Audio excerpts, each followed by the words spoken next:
Bismillahirrahmanirrahim. Assalamualaikum warahmatullahi wabarakatuh. Hamdan salaman amma ba'du.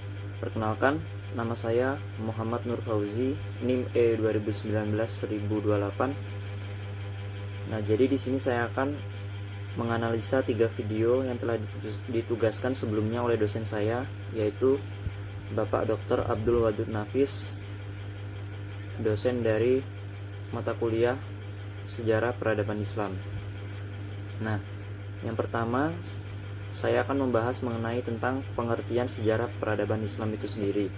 Nah, jadi sejarah peradaban Islam itu merupakan suatu kemajuan dan tingkat kecerdasan akal yang dihasilkan dalam suatu periode kekuasaan Islam. Nah, periode di sini yaitu dari mulai periodenya Nabi Muhammad SAW sampai dengan perkembangan kekuasaan Islam saat ini. Nah, kemudian mengapa peradaban Islam itu dikatakan penting? Apa manfaatnya bagi kita? Nah, jadi mengapa disebut penting itu karena peradaban Islam ini memiliki banyak sekali manfaat dalam kehidupan kita sehari-hari, yang dimana selain dapat menambah wawasan pendidikan kita, nah, peradaban Islam ini, ketika kita mempelajari sejarah peradaban Islam ini, kita itu bisa tahu bagaimana peradaban pada masa Nabi Muhammad dulu dan bagaimana perkembangannya sampai saat ini. Jadi kita itu bisa mengetahui lebih mendalam seperti itu.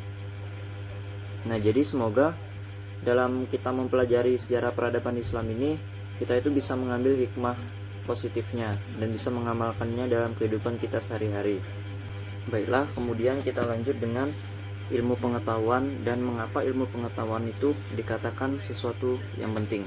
Jadi, definisi dari ilmu pengetahuan itu sendiri yaitu memiliki arti suatu proses pembentukan pengetahuan yang terus-menerus sampai menjelaskan fenomena yang bersumber dari wahyu, hati, dan semesta, sehingga dapat diperiksa atau dikaji secara kritis dengan tujuan untuk memahami hakikat, landasan dasar, dan asal-usulnya, sehingga dapat juga kita memperoleh dengan hasil yang logis. Nah, jadi mengapa sih ilmu pengetahuan itu dikatakan penting? Jadi di sini kita kan sebagai manusia itu makhluk yang diciptakan oleh Allah, itu makhluk yang paling sempurna, dan kita itu sudah dikaruniai akal dan pikiran yang sempurna. Jadi alangkah baiknya kita itu harus memperdalam lagi ilmu pengetahuan kita. Kita harus mencari tahu semuanya itu dengan akal dan pikiran yang kita miliki. Baiklah, kemudian itu dijelaskan bahwa sejarah peradaban Islam itu memiliki beberapa kriteria. Nah, yang pertama harus memiliki objek, yang dimana peradaban Islam itu harus memiliki objek yang jelas, yaitu membahas kejadian-kejadian atau peristiwa yang telah terjadi dalam dunia Islam. Nah, yang kedua memiliki metode tertentu. Jadi di situ dijelaskan ada 2 metode, yaitu observasi dan dokumenter. Nah, yang ketiga susunannya itu harus bersifat urut dan sistematis. Misalnya tahun kejadiannya harus jelas dan benar. Nah, kemudian harus menggunakan pemikiran yang rasional atau pemikiran yang masuk akal, harus sesuai dengan kejadiannya. Nah, kemudian itu yang kelima harus bersifat objektif atau asli. Nah, kemudian yang terakhir kriterianya yaitu harus memiliki tujuan yang jelas agar kita dapat mengambil hikmahnya untuk pelajaran kehidupan kita di masa kini. Nah, jadi itu tadi analisa video saya yang pertama. Yang kemudian saya lanjut dengan video yang kedua, yaitu tentang periodisasi perkembangan peradaban Islam. Nah, jadi di sini tuh dibagi menjadi 2 periode, yang dimana yang pertama itu dinamakan periode klasik, mulai tahun 611 hingga 1250 Masehi.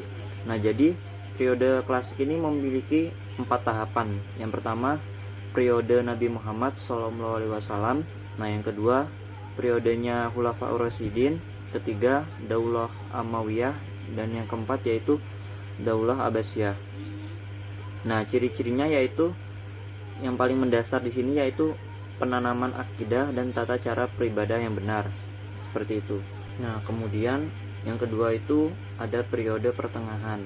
Nah, jadi di periode pertengahan ini ada 3 tahapan, yang dimana yang pertama itu Daulah Mughal di India, yang kedua Daulah Syafawiyah, dan yang ketiga Daulah Utsmaniyah. Nah, jadi ciri yang paling mendasar yaitu di sini tuh dikembangkan dari segi seni dan arsitekturnya. Nah, yang keempat ada periode modern, di mana periode modern ini ditandai dengan banyaknya kemerdekaan negara-negara Islam dari cengkraman negara barat. Cirinya yaitu adanya pembaharuan dalam bidang akidah, politik, dan pendidikan, seperti itu. Seperti itu tadi analisa video saya yang kedua. Nah, yang sekarang yang terakhir yaitu saya akan menganalisa tentang peradaban Arab pra-Islam. Nah, jadi yang pertama saya akan menjelaskan kondisi sosial budayanya.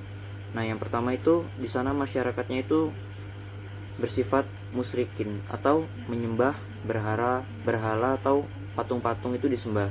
Nah, yang kedua, anak perempuan itu di sana itu sebelum peradaban Arab pra-Islam itu diyakini sebagai pembawa sial. Jadi ketika ada anak perempuan lahir itu langsung dikubur hidup-hidup, seperti itu. Nah, yang ketiga, di situ masih maraknya adanya perbudakan. Jadi budak itu diperlakukan secara tidak manusiawi di sana. Nah, kemudian mereka itu suka berperang dalam hal kecil. Nah, kemudian mereka suka mengkonsumsi minuman keras atau khamar. Nah, yang terakhir, pergaulan di sana itu sebelum peradaban itu masih sangat rentan atau pergaulan bebas terjadi di mana-mana, dan banyak sekali didapati adanya perzinaan. Nah, yang kedua, kondisi religiusnya. Nah, yang pertama dinamakan fatalisme atau mereka itu tidak meyakini adanya Tuhan sama sekali, seperti itu. Yang kedua ada paganisme atau mereka itu penyembah berhala seperti nenek-nenek moyang mereka. Yang ketiga Allah sebagai super Tuhan, dan yang terakhir yaitu monoteisme. Nah, kemudian di sini saya akan menjelaskan kondisi sosial politiknya seperti apa. Nah, yang pertama adanya persaingan dalam hal konteks keagamaan antara kekaisaran Byzantium dan Persia. Nah, kemudian yang kedua itu lengsernya kerajaan Arab Selatan akibat beralihnya peta perekonomian ke Romawi. Nah, jadi di sini dari 3 video di atas itu kita tarik kesimpulan bahwa yang pertama, pelajaran sejarah peradaban Islam itu sangat penting bagi kita. Mengapa dikenal penting? Jadi kita itu tahu bagaimana peradaban Arab pada masanya Nabi Muhammad itu seperti apa perjuangannya.